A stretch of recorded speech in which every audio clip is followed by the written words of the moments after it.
Pinatunayan ng mga atleta mula sa Bangsamoro Autonomous Region in Muslim Mindanao ang kanilang galing, disiplina at determinasyon matapos makamit ng kabuuang 12 medalya sa kakatapos lang na palarong pambansa 2026 na ginanap sa Agusan del Sur.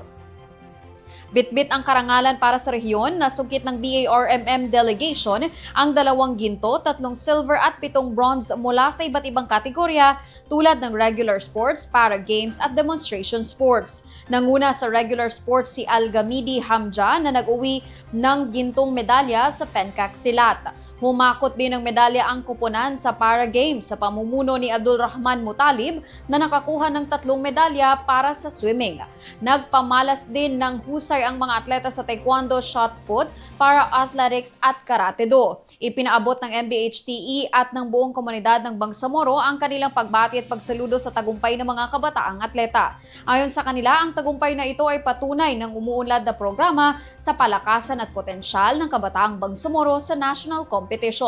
Inaasahang muling magpapakitang gilas ang mga atleta sa susunod na taon kung saan gaganapin naman ang palarong pambansa sa Quezon City.